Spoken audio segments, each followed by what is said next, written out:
I'm Dr. Serina Patterson. I am the founder and owner of Earth Love Box, and I am here today with Asa Siegel, who is the founder of STAMBA. So it's very exciting. We have a wonderful interview lined up for you today. And I just want to talk first a little bit about Earth Love. If you're new to us and new to the channel, Earth Love is an eco-wellness seasonal subscription box for living a healthy and mindful life in harmony with nature. And this season, in our autumn box season, we ship 4 times a year. We have STAMBA's daily superfood blend, which is pretty amazing. And we're going to talk about it at length during our interview today. So if you're interested in finding out more about STAMBA, you can go to stamba.co, or if you want to give us a try, give it a try in our Earth Love box this season. We're shipping until mid-November, and you can find out more at earthlove.co. So excited. All right, nice to have you. Thank you so much, Serena. It is great to be here with you. Really excited to talk today. Yeah. So, yeah, I'm really excited to have you here too. So I'm just wondering, like, to come up with something amazing like this. So this is STAMBA. It has it's a superfood blend. It's a very meticulously curated blend of superfoods from all around the world. And I just wanted to know, like, what was your inspiration for starting STAMBA? Hmm.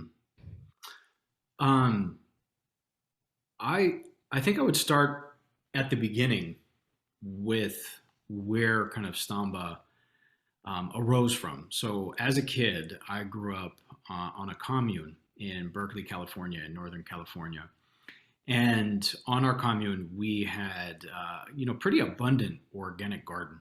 And there were some really amazing people in my life, my Uncle Bill, my Aunt Karen, my Grandma Pat, when I visited her in Cupertino, that taught me and brought me into the process of growing, of harvesting, Mm. of enjoying and being nourished by organic foods. So that was like a part and parcel of my experience as a kid, being in the soil, planting seeds, tending, weeding, and then being a part of this really beautiful cycle then of harvesting and I would say enjoying, right? So there was the stuff that I enjoyed, like blackberries and raspberries and plums from our trees and loquats, and then there was, even if I wasn't enjoying it as a kid, eating things like kale and zucchini, and the there was this connection, and I knew that the totality of that experience was really nourishing and Mm. brought me a lot of joy. So that was a really core experience to me, that I carry through and certainly bring into Stamba. Now, my own personal journey is also directly related. And when I say personal journey, personal health journey. Unfortunately, if I kind of fast forward from that, like idyllic picture of my early youth, when I was in my early 20s, I started experiencing some pretty intense and debilitating health issues, Oh. right? So, and it kind of caught me off guard. I now look at it as a blessing because of the changes that I was forced to make in my life. But at that time, really intense digestive issues, Mm. what you would now call chronic fatigue, my energy levels. I even had some very early on prostate issues at a very young age. And so all of these Wow. things were really painful and Yeah. negatively impacting my ability to just enjoy life and, kind of do all of the things that I loved. As a result of that, I got really committed. So I kind of hit a point where it was very low, and I was like, I'm going to turn this around. It shouldn't be happening. And in that commitment, I kind of went all in, and I was like, I'm healing myself. Yeah. And so that that journey led me to Ayurvedic medicine, a great Ayurvedic doctor, Mm. panchakarma, cleanse, a very, very abundant supplementation. Yeah. Met who is now a dear friend and one of my mentors, Dr. Paul Campisti, who is just an incredible acupuncturist and Chinese medicinal doctor with TCM. And again, really experienced so many benefits from the therapy and then the supplementation and what Paul was introducing into my world.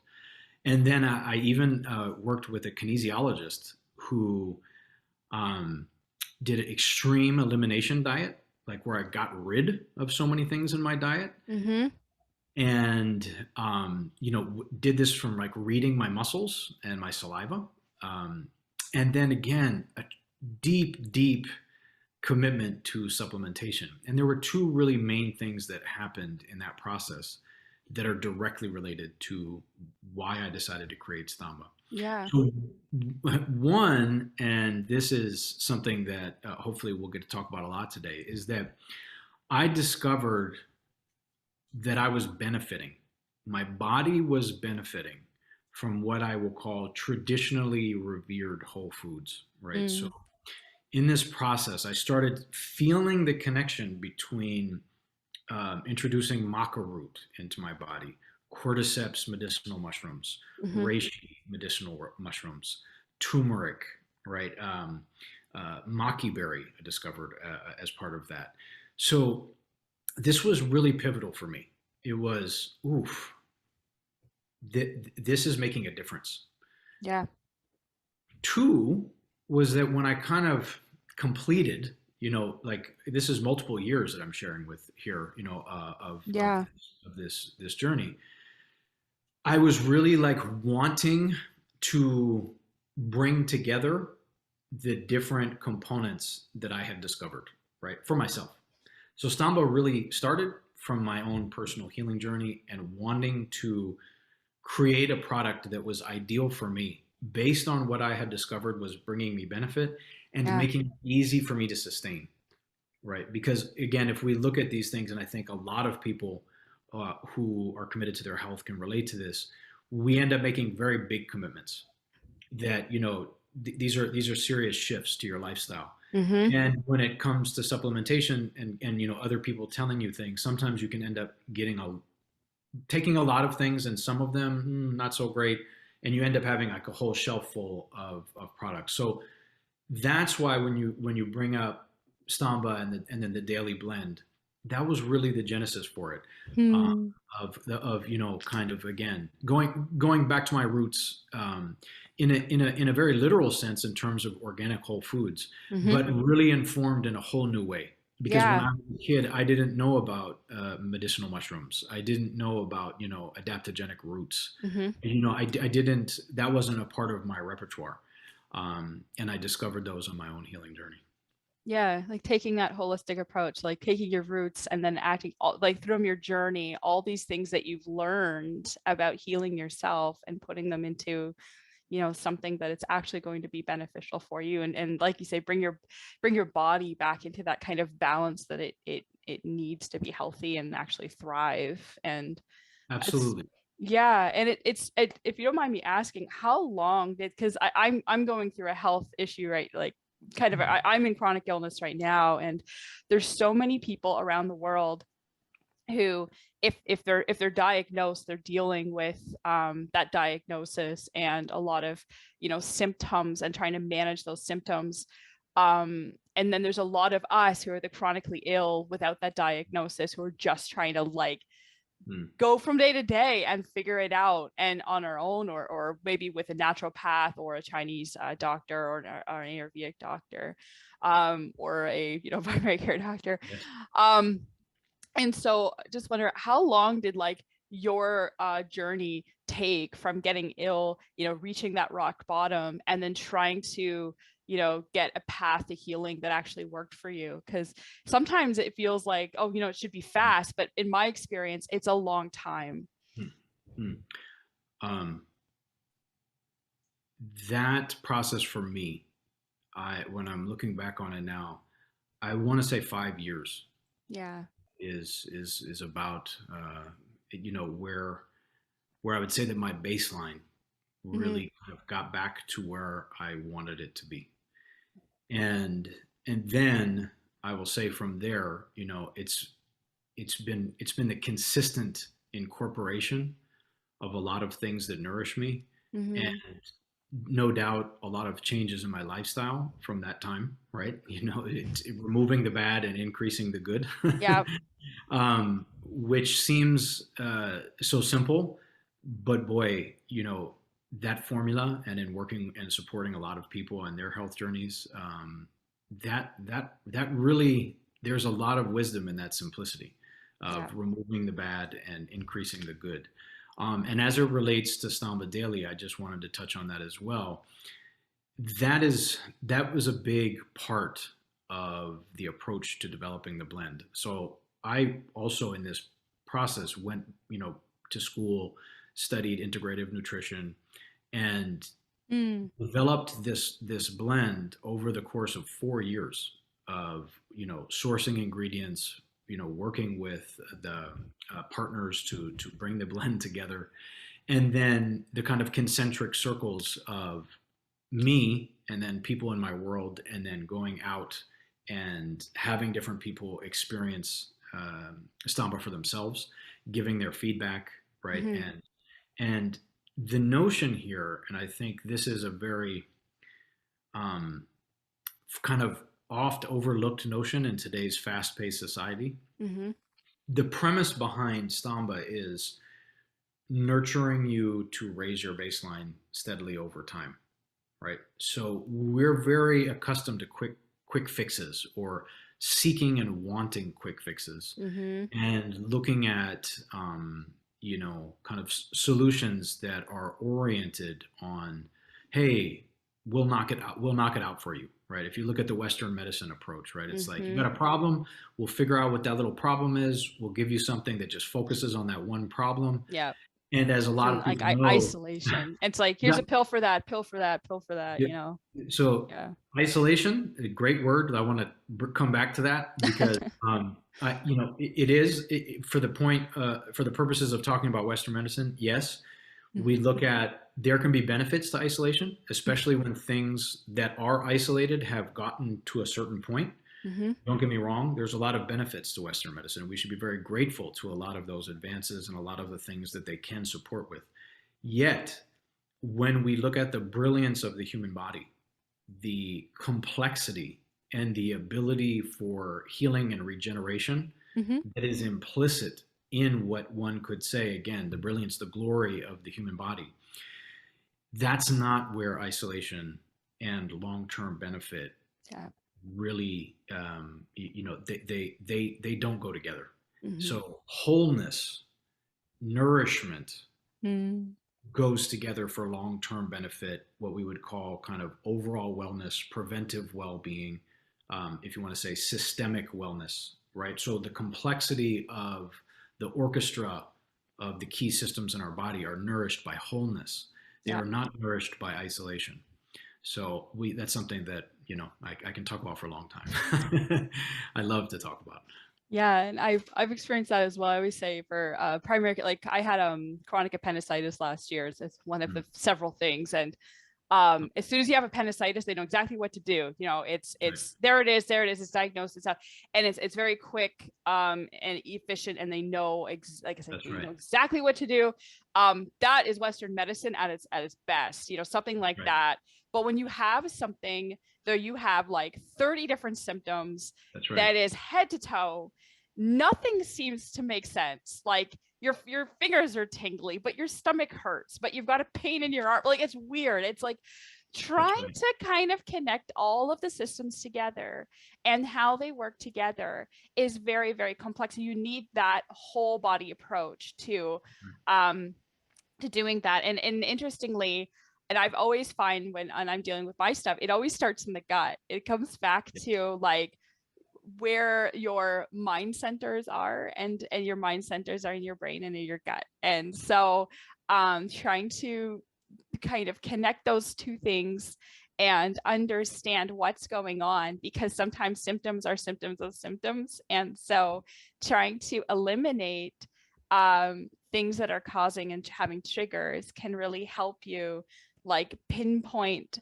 how to bring things back. And oftentimes if it's a systemic problem, it's a systemic approach to solving them too. So it's not just this one thing. It's a little, you need to do, you might have to try a different diet or elimination diet. Elimination diets are fantastic because, they really pare down things so that you can build things back in that are nourishing you and serving you and your body wants them.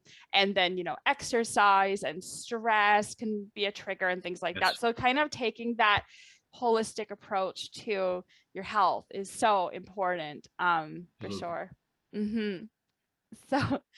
So it really seems like, so for you, like eating more whole foods and then the superfoods has really seemed to transport you into, onto this path of healing. Like you to transform your life from suffering with all of these things to being able to kind of get back and, like you say, raise your baseline and really get back to living.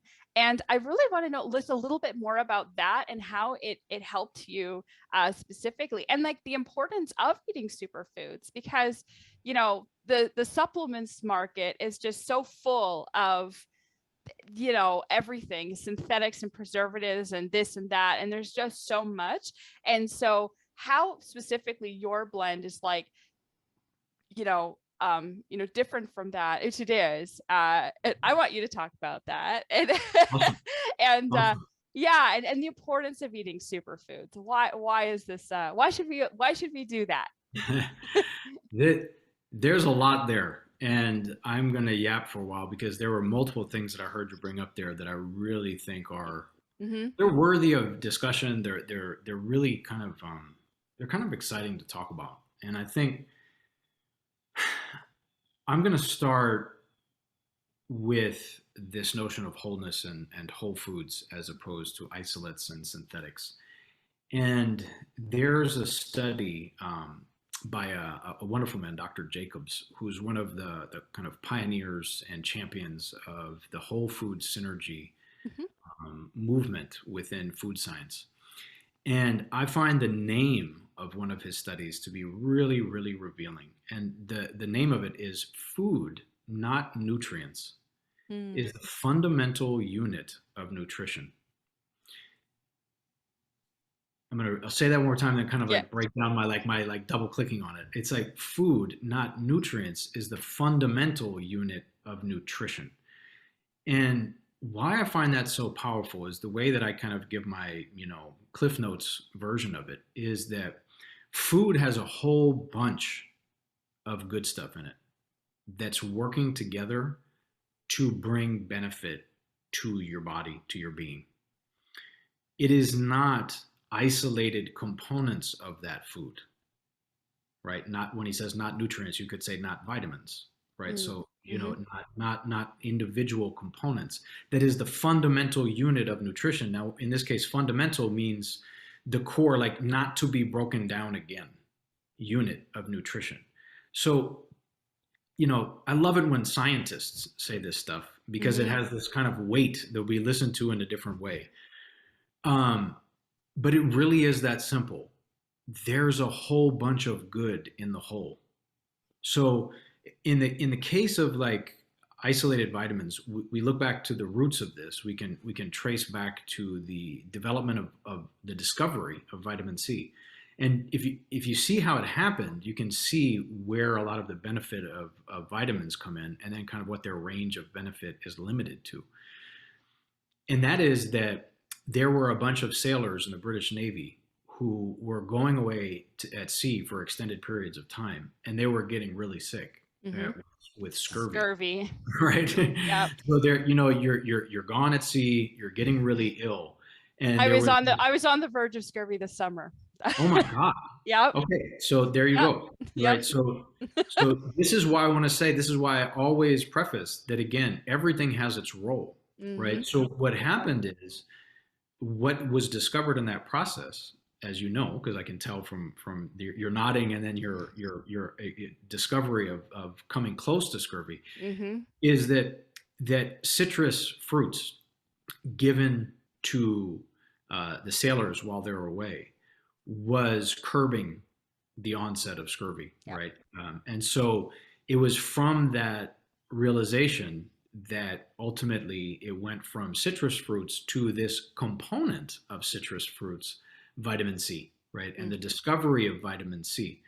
And so what you can see there is that scurvy was happening as a result of a deficiency level, right? So because these sailors were away and they were not eating foods that were containing a lot of good things, but this one particular component as it relates to this one particular malady, right?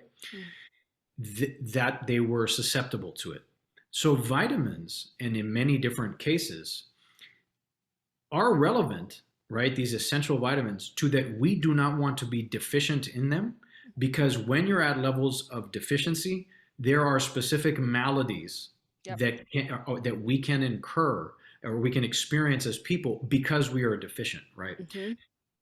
In practical application, you can break those down into certain things that certain people may be deficient in, right? You're a vegan, right? We know these. B12, you don't get enough sun, right? Vitamin D, zinc, when people are thinking about, deficiency in the immune system, right? See, these are some of the common ones. And if you're a woman, iron, and you're menstruating, iron. Yes, another one, right? Big time. Yeah. Another big one that if you're deficient, you could be experiencing problems because of that deficiency. So there's a role for this, right? There's a role we're saying you're super low. Let's take this isolated component in higher quantities to make sure that we get to that level so that we're not having these maladies. The problem is that we then predicated a whole kind of let's throw everything but the kitchen sink at vitamins, as if vitamins are a cure-all. Vitamins are just isolated components, right? So I like this example. We think of vitamin C.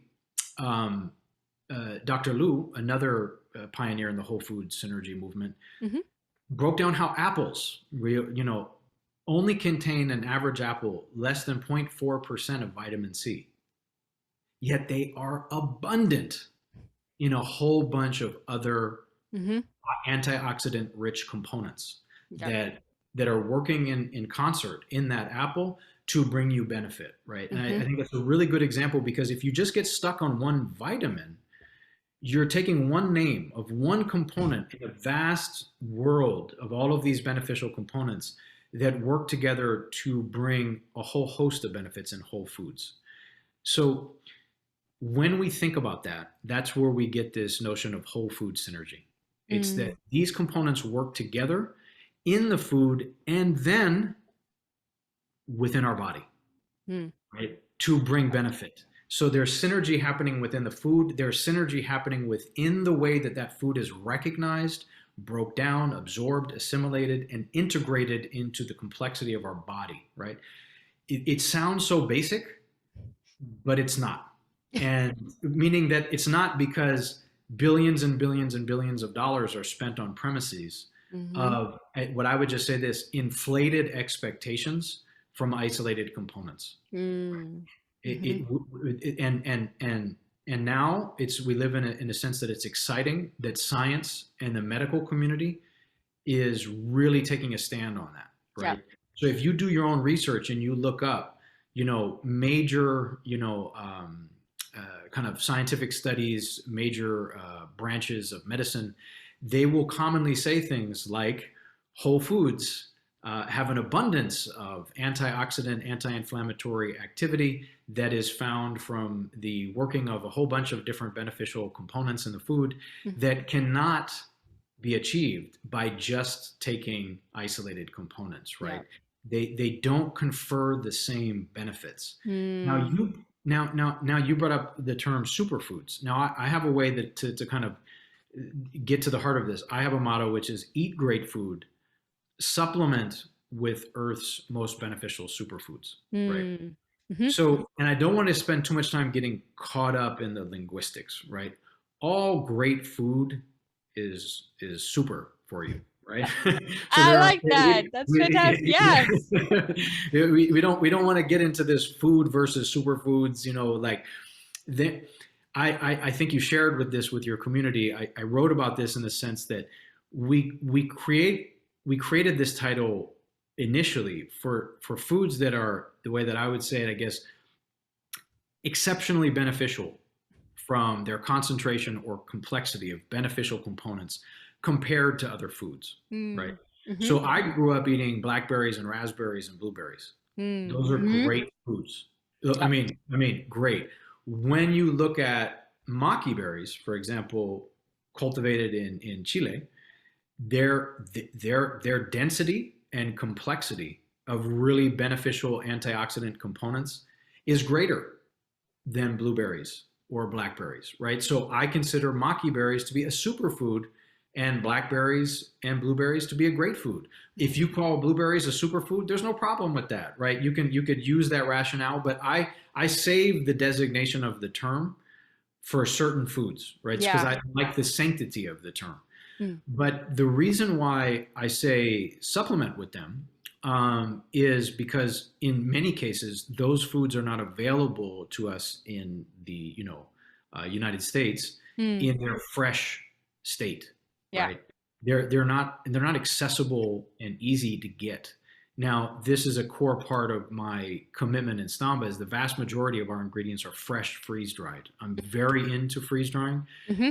because of taking these, riches of the plant kingdom when they're at their peak freshness, filled with their most nutritional potency, and kind of locking that in, right? I just look at freeze drying as locking that in, right? So Mm. you're simply removing water in the Yep. freeze drying process and then keeping everything else in that food intact, including its enzymes, its fiber, and its phytonutrients, right? All of that good stuff. So that way the beneficial system like it has, it's just dry. You're just removing the water. We do this on the farm too. So, Yes. you put that into the pill form or, powder form, and you still get all the benefits because the only thing you're removing is the water. And what Right. happens in that, right? Really two huge things for people to understand. You remove water, so you remove a lot of weight, and then you get organic concentration. And Mm. what I mean by that is that you just shared it. Like everything's in there except for the water, but then what happens, your weight in the volume it can go anywhere from 6, 7, sometimes 15 times to 1. Mm. So if you had, in this case, let's take those maqui berries, and I think maqui is around 8, 10 to 1. Mm-hmm. So you're talking about 8 to 10 pounds of fresh maqui berries get reduced down into 1 pound, in our case, of a fresh freeze-dried organic maqui berry powder, right? So, and in the powder form, you're also helping the digestive and a kind of assimilation process Mm-hmm. because the food is already now partially broken down. So it's helping with absorption, it's helping with assimilation, and you're getting a lot of bang for your buck, right? Mm. Which is, you were sharing them. I'll share them this way. Oftentimes people would be like, how can little capsules like this really be delivering valuable amounts of food? It's important to understand that process, to understand that, when you start saying, ooh, there's maybe 7 maqui berries, right, inside of, of those capsules, you start to see it that way in a different way, like, and I can benefit from. And I'd say another kind of one of the beauties of this is that if you had all of these ingredients together, let's say you had a table with medicinal mushrooms, berries, cacao, maca root, right? You can't eat all of those at once. No. You in its fresh form, it's not possible, right? Yep. And And making a dish with them would be very strange. it would be very strange, right? So you can see, and obviously I get excited about it, but I think it's a big deal, right? I think it's something that in the ordinary scheme of things, we don't stop. We hear terms like superfoods bandied about. Mm-hmm. We don't really spend a lot of time on this. I obviously do. I get excited about it because I think it's pretty, revolutionary, evolutionary, whatever term you want to say. If you just think about it, we didn't have access, right? So for so many years of human evolution, people were only able to get access to the foods that were regionally available to them, Mm, right? It- so great traditions. I was mentioning Ayurveda, traditional Chinese medicine. They were founded with access to the foods, right, and therapeutic herbs that were available to them geographically. yeah. Well, now that's not the case in our modern society because of globalization and because of transportation and access. And so Stamba's approach is with great respect, great reverence to the communities and the sources of these, again, riches of the plant kingdom. You get access in a way where you get to preserve the value, nutritional value, and bring the totality of the benefits of these really, sacred foods, in many cases, Yeah. and incorporate them into your life. And I think that's pretty special. I really do. Yeah. I yeah, thank you. This is fantastic. I'm just loving it. So I'm also wondering too, like, so it's interesting when we talk about when you go back to like the vitamins and the isolates versus like eating actual whole foods. And so my motto and what I've come out of this really, and I was eating healthy before, but it's really interesting because it's like, how do you lead a good life and how do you live well? And it's always like, eat real food, get enough sleep, Right. exercise, and manage your stress. Every health book and self-help book that you'll ever buy on just as a disclaimer, like about how to live well, will cover these four things. Oh, and Yes. then, and then community connections and relationships will be number 5. So in the wheel of wellness, those are like the fundamental things. And getting back to vitamins, like one of the things that happened to me due to a couple of problems was severe vitamin deficiency. And, you get those results back. I was panic low iron. Mm. That's actually what they write on the LabCorp is panic low. And you're like, well, this is the time to panic. Great. Right. They tell you to panic. So Thanks for helping me with the stress. I know, right? And then you have to get emergency iron infusions for the next Right. 3 months so that you don't keel over. And so anyway, it's just interesting because for me, it was like, okay, you need this vitamin, you need this vitamin, you need this vitamin, and then here's a bunch of vitamins. But what actually helped me wasn't just, oh, here's a bunch of vitamins. It was actually learning, okay, what foods have these That's right. and other things. And I've actually did the journey I think you kind of did in an interesting way. Like, how do I improve my vitamin levels and as well as improving my health and managing the other symptoms? It gets really complicated too. Like, it's like, oh, just eat real food. It's like, oh, that's nice until you have all of the things you have to learn and deal with and go Yes. through. So if you are like dealing with a health issue right now, like I've been there, I understand where you're coming from, and Asa has also been there and understands what you're dealing with and coming Yes. from. It can be really, really hard, but Hmm. like I'm actually on the path to recovery. You've recovered, and you're managing your symptoms, so it's possible. It's Yes. possible. And so I say, number one, hang in there. Number 2, yeah, whole foods they're everything. And so it's not just, oh, take my drink my liquid iron in the morning and take the vitamin C. It is like, okay, how can I incorporate vitamin C, for example, as one of the several I had deficiency in, without having said, I can't do citrus. And so you have to find other ways around it. So you have to do a lot of research into your own body and your own thing. The blanket, like, you know, uh, all foods for all people, like I can't do cocoa and I can't do, there's all these things you can't do. So you need to figure out like what is good for you and what helps you to that. So, and I find that diets and fad diets will often blanket everything. Everyone do this, everyone do that. You need to come up with your own personal diet and your own personal thing. And that can also take time. So, as with all that, and the other thing, one more thing is I've been hearing so many wonderful stories from Earth Love members from taking Stamba, and this is actually one thing I did want to mention. Like when I had a crash this summer, and I started taking, I mentioned this on Instagram, but I started taking Stamba just because I wanted to try them out because Asa had approached us with wanting to collaborate, and so I'm like, okay, I'll give them a try, and these really helped. So as I was figuring out my own diet, I was like, okay, I'll take these. And I noticed a change right away in my energy. One thing I was really struggling with was energy. I was falling asleep at 2 p.m, almost unable to even run the business correctly. Because I just didn't have the reserves there. This, and especially over the next couple of weeks, it really, really helped. And I really noticed that difference. And I could pull from reserves I didn't have before. And so this is just my own personal testament. Like, this is my testimonial. But since then, I've been hearing from Earth Love members that, with fibromyalgia, with lupus, with autoimmune diseases, with chronic fatigue, that they've been seeing benefits as well as people who struggle with mood. So a lot of anxiety, it helps calm them. I have anxiety as well. It can be calming.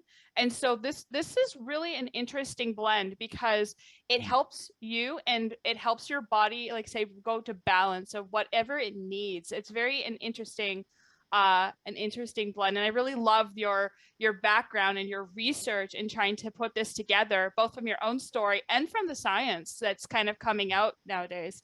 Now, with all that in mind, I was wondering your own tips, and because these do have like a lot of antioxidants and digestive enzymes and prebiotics and adaptogens and all these wonderful things. And, with all of us just trying to eat real food, eat whole foods, and live better, what are your personal, tips and advice? What advice do you have, for helping us, eat healthier and more mindfully, in addition to, taking STAMBA? Yeah. I think, you mentioned kind of the wellness wheel and a lot of these consistent elements that people will bring up. And I really loved the way that you were addressing people that could be listening and watching this and going through stuff and knowing, hey, look, you can get through it. And I think one of the things that I would start with, and just before getting into some things that come up for me as tips, are a general approach of compassion, right?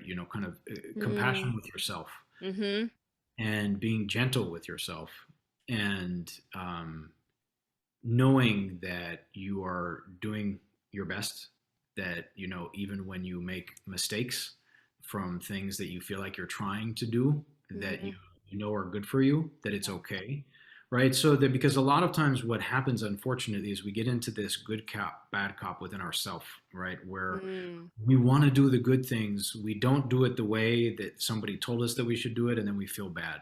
I'm glad you mentioned fad diets, because I really have an adverse reaction. A lot of times when people will have these diets and then they tell people you have to do it this way, and if you don't do it this way, you need to go all the way back to the beginning. And it's like you didn't even start, and it's like, I don't think that's a good way to relate with yourself. Now, don't get me wrong, discipline is great, but I don't think for the vast majority of us, beating up on ourselves or not feeling good because we didn't do something the way that somebody told us to do it is really going to work out. Especially when you're already hurting and you're just trying to make it through the day. That extra guilt trip, you don't need it. You don't need it, because it's going to sap the energy, the little energy you already have, and feeling bad about yourself already. Yeah. So I want to start there, and I love the way that you spoke.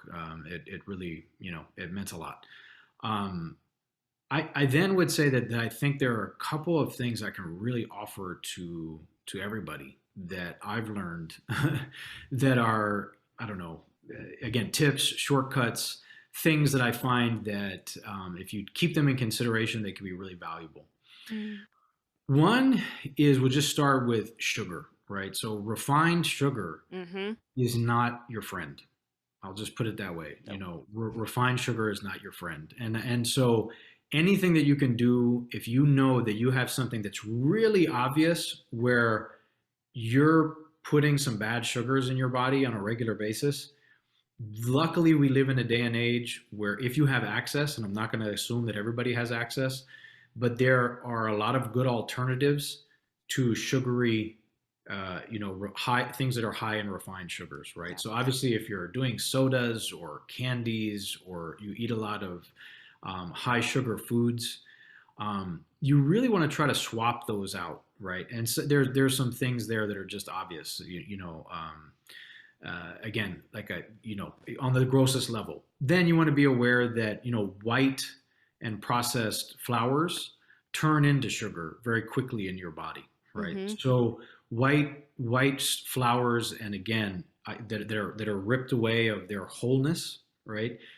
Those are things that you would want to look to kind of find other alternatives for. So replacing white flours with whole grain alternatives is something that can really be beneficial. Now I'll share like some big things that I think about, just generally feeling good in your overall systems. Mm. I really think it's wonderful when you make a decision when it comes to food, um, that at a certain time of the day or night that you decide and you find works for you, you stop eating. Mm-hmm. Okay, so that, and many people have probably heard the term intermittent fasting.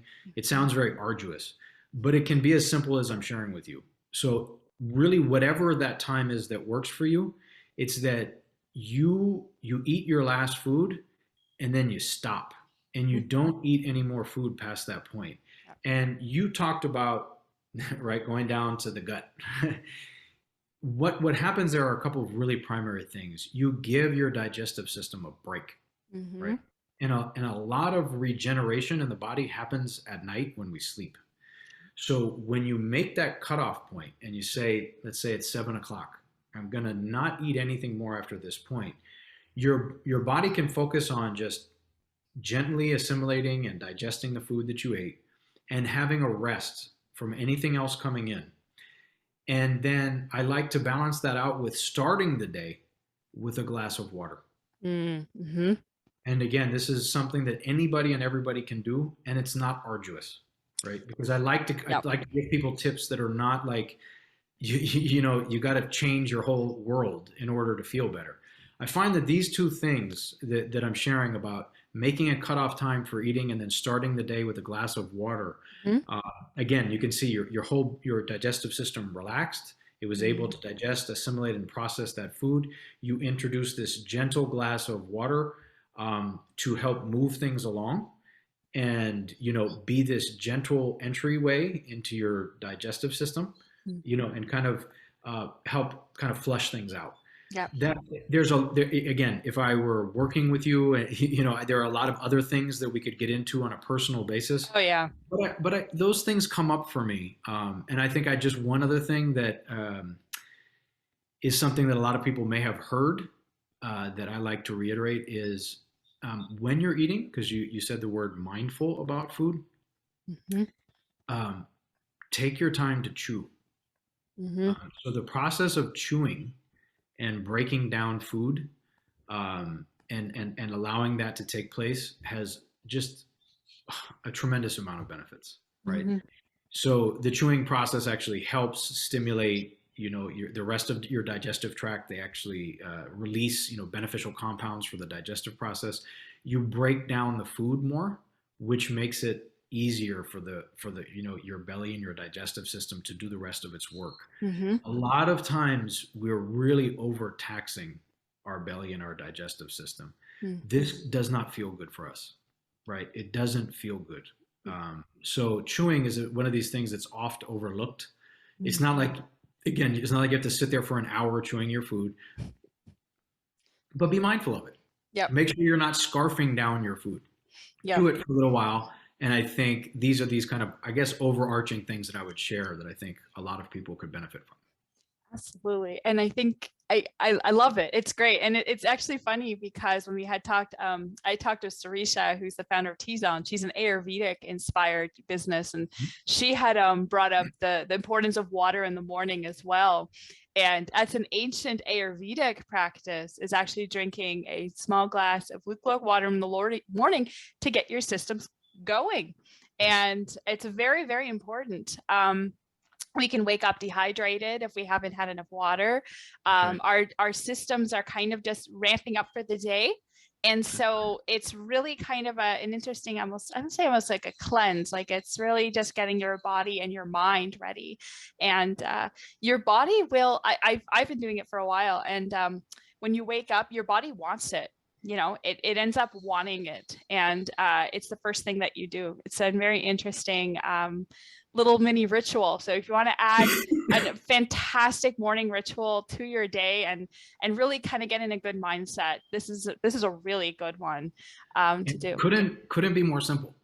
I And it's just know, one of those right? things that's just like, So simple. Yeah. before you do anything else that you like to do, start with that glass of water. Yes, and water in general is very good. And it's interesting. I also agree with you wholly. You know, sugar is a huge problem in our society, and sugar hides in everything. Yes. Everything. So when you're considering whole foods, that's when you can actually manage sugar much better.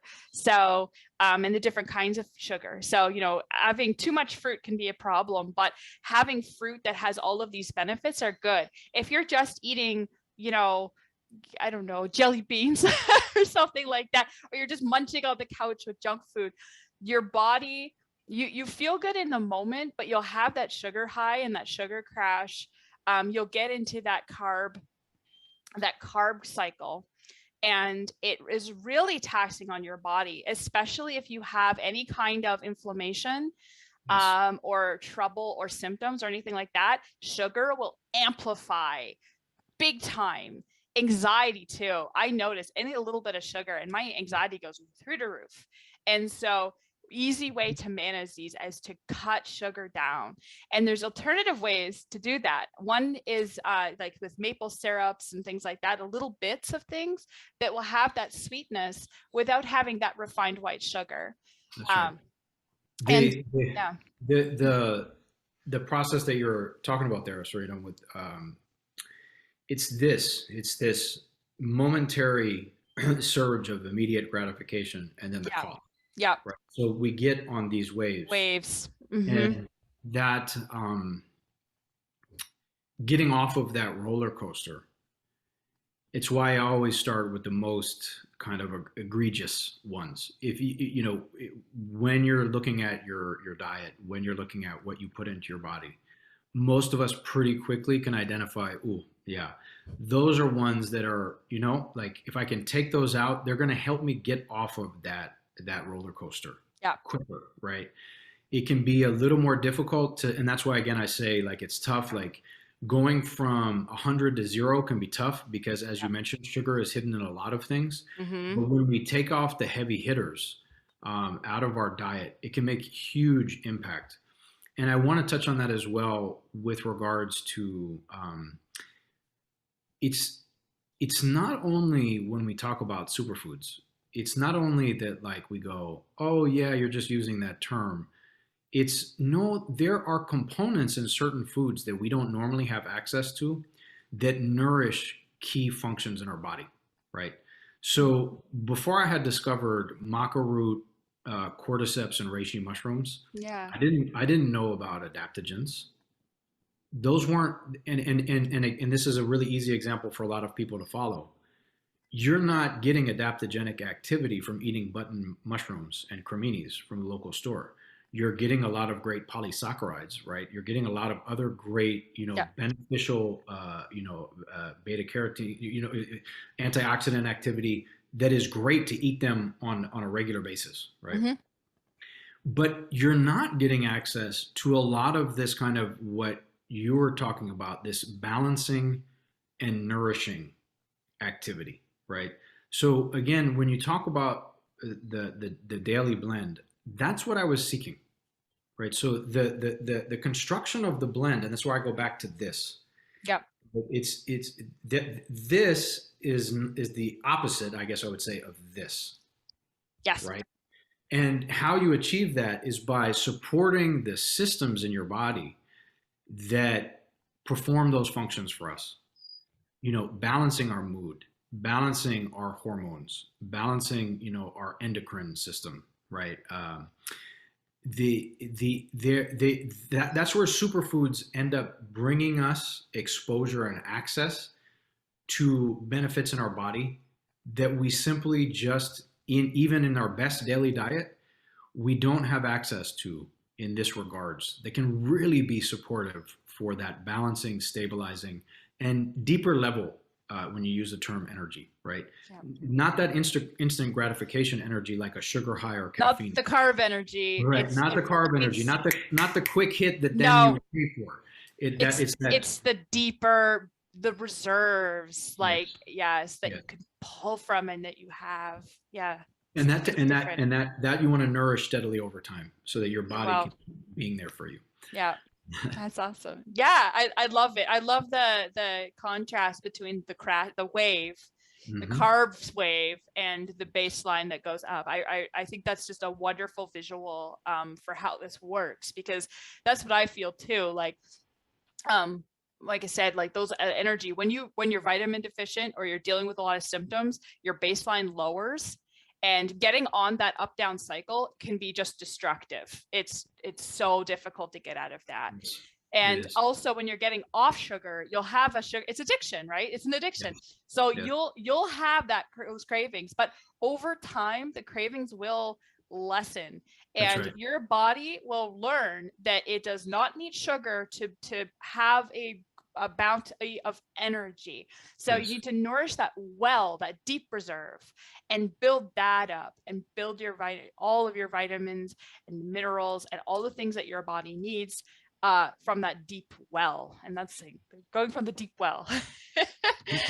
So yeah. And the other thing I was interested in with STAMBA that we haven't really touched on yet, and I'd really love to get into a little bit, is it's not just about curating these foods that will help us nourish the deep well. I just came up with that, but I love it because that's sort of how I think of my own energy. I do. But is that you're sustainably doing it. And I'd really love for you to talk a little bit more about how you do that, the sustainable aspect of STAMBA, and how you're supporting like the agroforestry, regenerative farming, because these are ingredients that are sourced around the world. You've got papaya and yacon and macri fruit and the very reishi mushrooms and stuff. And so there's all these like really interesting things in here, and I'd love to hear more about that. Hmm. So one of the things that's unique about Stampa in that regard is that I'm obsessively passionate about partnership and ingredient sourcing and the relationship with the ingredients and a deeper sense of well-being all around, right? So for the farming communities where ingredients are sourced, and of course the earth, and I think um, there's almost two conversations there. There's one talking about Stamba's sourcing from different partners, and I can share some examples that I think are awesome there. Um, and that is, for example, if we look at maca root, we source three different types of Peruvian maca, cultivated traditionally in, we call it now, regenerative farming practices, and in indigenous communities worldwide, these are just practices, right? These are just farming practices. Yep. We as people learned regenerative practices in the modern world from indigenous peoples who have been using these practices for generations, right? So we are the ones who have learned this from them. But I will come back to that because I think it's incredibly significant, the value that we have in the modern day for getting back from all the bad stuff that we've done, going against indigenous wisdom. But so if we look at, for example, the black, red, and cream maca that we source from Peru,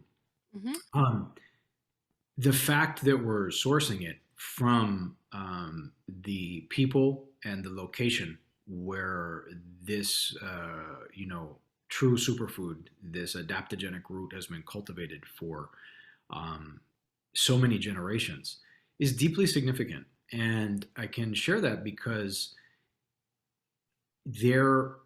as the benefits and the science started getting more touted about maca root, this information spread, and particularly the fertility benefits were very desired in China. And so there was a great interest in China in maca. Mhm. And actually, what ended up taking place is many people came from China and actually created a black market and an illegal trade Mhm. in paying temporary higher prices to farmers who needed the money, but actually extracted illegally the maca root from Peru to the point, and then growing it in substandard environments and conditions in China, Yeah. creating a more impotent and not even looking like the same root, right? Wow. So think about this, right? Yeah. The ingredient is still called maca, right? But when you take it out of the environment, in this case, the Andes, where the environment in which it's grown has a lot to do with stimulating the adaptogenic activity, Mhm. right? That the food produces. Yeah. That makes sense. It's exposed to stress. It's developed a resilience to the stress that it's used to facing, right, in its Mm. native growth environment, Yeah. and that infuses it with its properties. In this case, not all foods are the same. I'm not going to say that about every food. Many Right. foods can be grown very well in different. But I give this as an example because China is now the number one exporter of maca root, not Right. Peru, right? Really? Yeah. Yeah. And so I just give that as one example of a way in which the sourcing and the insistence on the sourcing provides this benefit. But I want to share um, one of the biggest things. So if we look at the traditional organic movement and even this example, we look at it from the sense of benefiting the earth, the right. So you're not in introducing harmful pesticides, Yeah. benefiting the food because you're infusing it with superior nutritional activity, and you're not having it be negatively impacted by pesticides, and benefiting the farming communities, right? So all of these things I have known about for many years, and I shared about my roots as a child, Yeah. and have been very committed to in STAMBA. What I didn't know, and now has been a huge just revelation and inspiration for all of my work in STAMBA and beyond, is that organic soil is capturing carbon from the atmosphere. Mm. I did not know this until last year, and Ah. I'm very open about this. And in my study, I've learned that it's been only 10 or 15 years that society and humanity at large even started becoming aware of this. This is a game changer. Yeah. This is life changing in Mhm. terms of what it can mean for us by healing our soil, Yep. healing our food systems. We literally can be part of solving the problem of global warming. And Yes. I Yes. don't know. This has been like a light bulb that has gone off for me Yeah. that inspires every day of my life now. Mm. Because I did not realize this other component. All of those other reasons are already enough reasons, Mhm. right, to support organic farming, agroforestry, and the communities that traditionally have grown these great foods. Yep.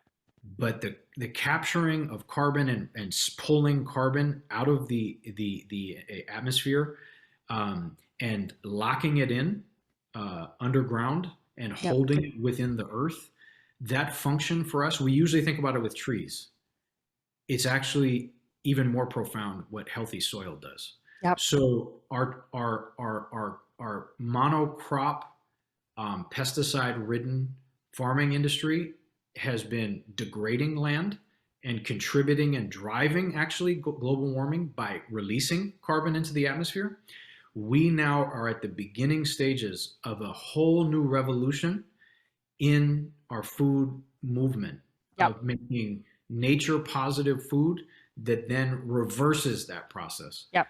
by having really bacteria rich, healthy, nutrient dense soil, drawing carbon from the atmosphere, locking it within the earth, and reversing all of this damage that we've been doing. Yep. Hugely life-changing and inspiring. And I encourage anybody to watch, if you have Netflix, watch Kiss the Ground. Yeah, I was gonna say, if you didn't say it, I was gonna say it.